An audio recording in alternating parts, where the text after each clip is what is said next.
So here in the USA, we're very used to the phrase, the customer is always right. And lots of companies, their foundation is uh, great customer service. If you have great customer service and a solid product, that goes a long way. And any company that manages to do those things, to give the customer what they want and what they feel they need, and it becomes dependable and consistent, that ends up being the recipe that creates some of the biggest and most successful companies in the world.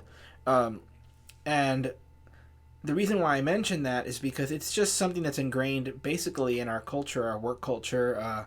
Lots of companies, some of them go in and out. Like, for example, right now, Disney has been going through a lot of, let's just say, stuff. And if you pay attention a little bit, you'll know what I'm talking about. The company, they've been struggling with certain things. But the reason why I mentioned Disney is for a long time, they have been the standard of, for example, if you go to the parks, there's a high standard of what these parks feel like, what they look like. They're clean. They work the way they're supposed to, or at least they did for a long time. And the company always had a very high standard of customer service and making the happiest place on earth. It basically was what you would. It was the phrase we were familiar with the parks. And you have Chick-fil-A. You have lots of companies that the whole thing is for you to be happy with the product. I could single out companies, but basically it's everyone. Everyone knows that if the customers aren't happy, you got a problem. It seems like common sense, and it's very ingrained in the United States at this point. Now, there's another phrase that we are also very, very familiar with, and that is you cannot please everyone. They're both true. The customer is always right, great customer service.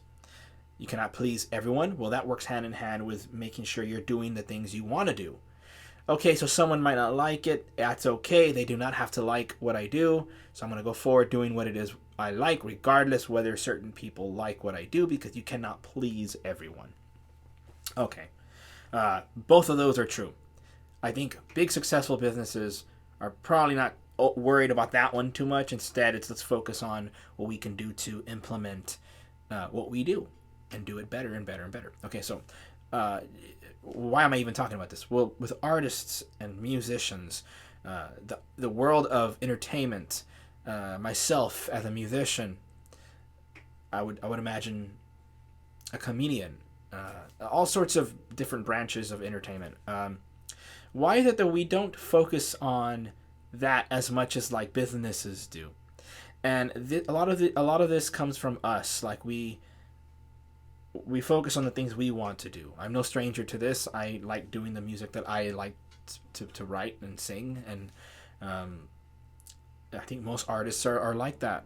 And I think it's very important to be able to surround yourself in a project or in art that you can sustain and go forward and be happy doing. Now, I'm not saying to not do that, but at the same time, like, I would like to single out a few artists just to kind of like give a little bit of an example of what I'm talking about and relate it to you as an artist.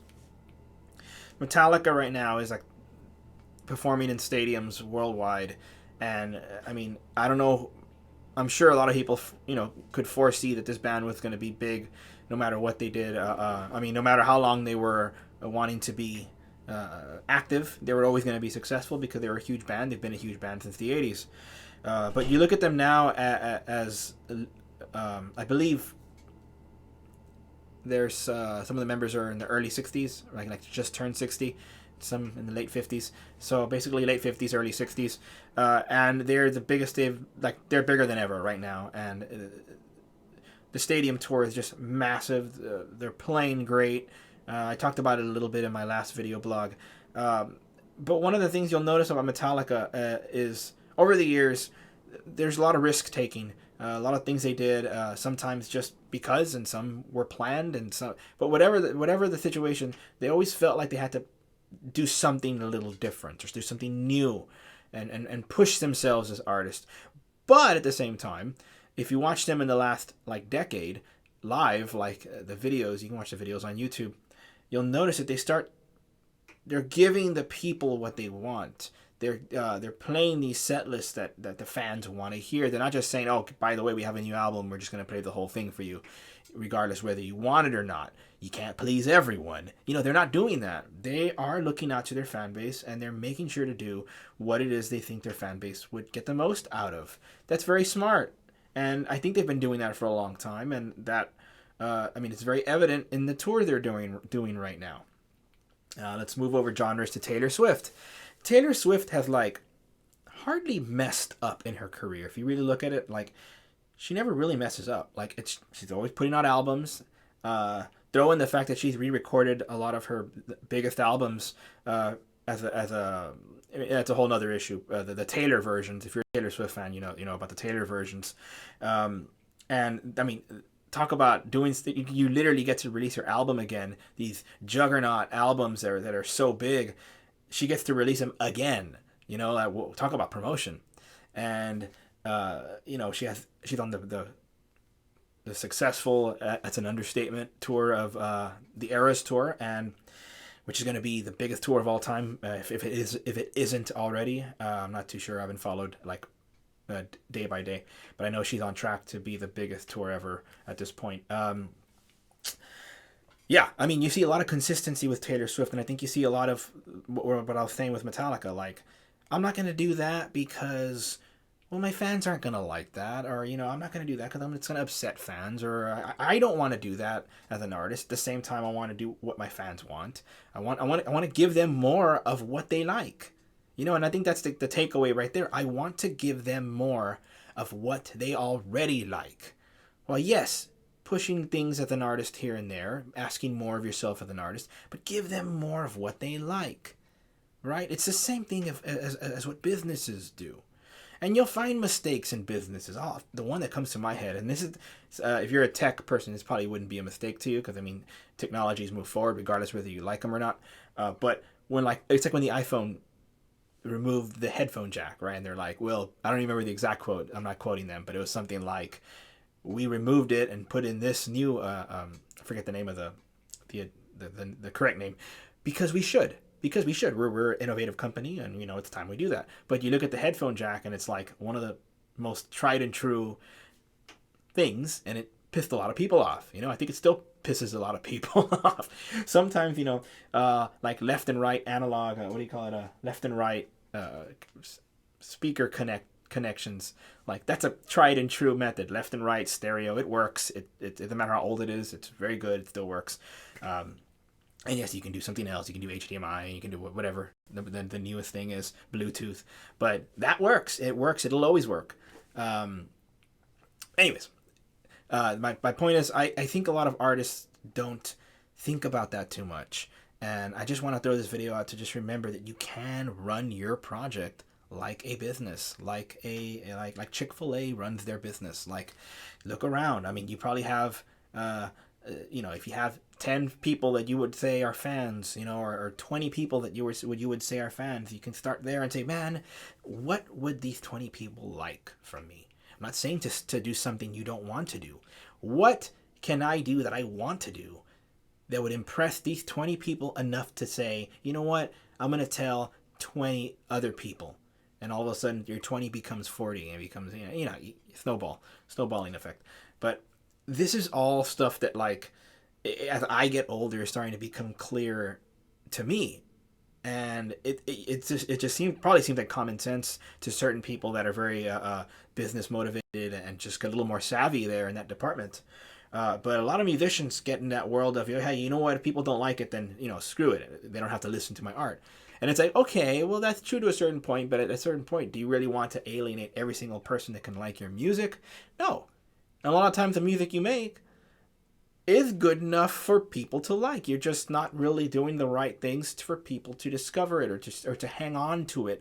Or say you got a good song and it's well, that's cool, but there's a lot of good songs out there. Why would I share you? Why would I there's a little bit of embarrassment on the line for people when they show an art. Nobody wants to show an artist where all 5 friends are like, that kind of sucked, dude. That's not very good. And you're like, well, I like it. And then you're left being like, never mind. and then all of a sudden you never want to listen to that artist ever again because of that, you know. So artists and bands and we have, it's up to us to make our project cool enough and to make it digestible enough for people, and that exists in the arts as well. It really does. I mean, look, it doesn't matter if you're extrovert, introvert. I still don't know which one I am, to be honest. Sometimes I feel like I can be a little bit of both. As an artist, I do get a little stressed out sometimes on the more social side of things when it comes to being a musician. I'm a little social. I have a little bit of social anxiety. I always have, but it doesn't mean I can't work on that to a certain extent enough to give my project the push it needs to become, straight up, for lack of a better word, more likable. And not just in the music sense. I'm always trying to get better on the music sense, and more to where someone hears a song and they're like, I like that, I want to show it to someone. But also on the business sense. You put those things together, and I think you'll see a lot more artists really start to get the promotion they need and they want, so that when you do ads, when you do these campaigns on social networks, they actually work. You know, I've seen social media ads from bands that work because everything, all the, you know, the T's are crossed, the I's are dotted, and everything's there. And I'm not saying you have to look like your video has to be as good as a Taylor Swift video or you know, Metallica live concert. We don't have to be doing things to those levels for people to want to share and be a part of the project. It doesn't have to be like that. There are bands that are dominating the club scene, the club gigs, that have great fan bases that are just as excited to see them as the Metallica fans are to see them. So there's levels, and you can exist in those levels in a successful way. But I think a lot of artists, and I'll end with this, handicap themselves by thinking only in the idea that, you know what, this is my project.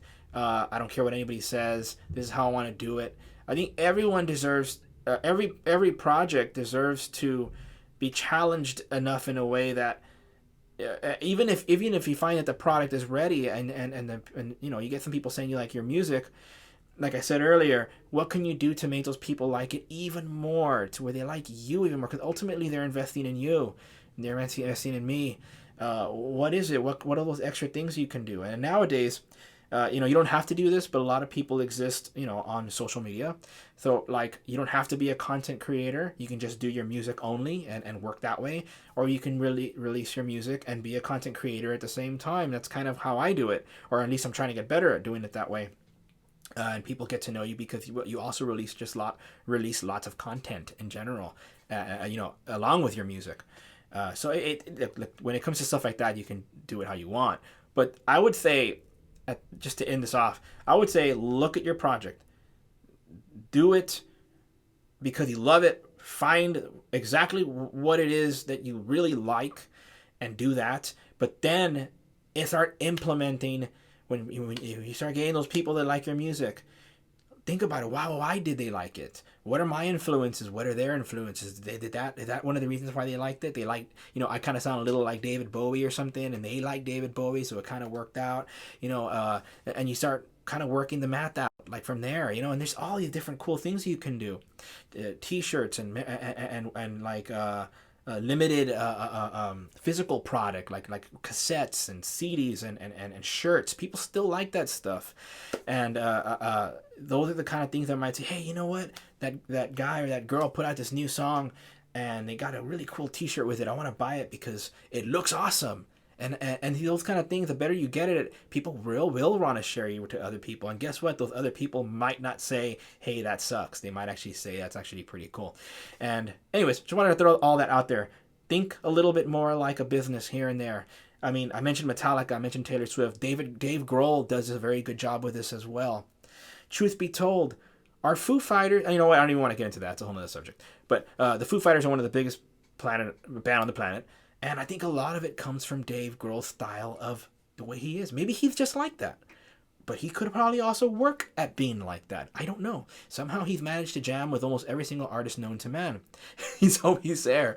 But at the same time, like, it's hard to criticize. I'm not saying I want to criticize him. I'm just saying it's hard to criticize the man because you see the passion he has for it. And after a while, it's like, well, you could say like, oh yeah, maybe I'm not a big Foo Fighter fan, but at the same time, I see the hard work he puts into it. There are songs I like from them, and well, you can't really deny that what they do is legit. So, and I'm not saying that on my own. I actually think the Foo Fighters are a great band, but yeah. So these artists that like, you got different kinds. You got an artist like Kanye West that kind of says all sorts of stuff. Maybe he might believe in it. Maybe he just says it's gonna get attention. Like, I'm not going into that subject right now, but he's one of those artists that kind of is loud, and then he'll go away for a while and then he'll come back and do something else that's loud and piss off a lot of people, but then some people will love it as well. There's a lot of artists like that as well, and that's the way he does it, and it works. And maybe in his point of view, that's how his project works best. That's his customer service. That's a different animal. It's a little harder to do that, in my opinion. I think you need the machine behind you, which he had for a big period of time. But nevertheless, if it comes natural to be that personality, then more the power to you to do it the way you feel it works. But just think about it. Think about the business side and how it can make your project get to the next level. Anyways, till next time, rock on.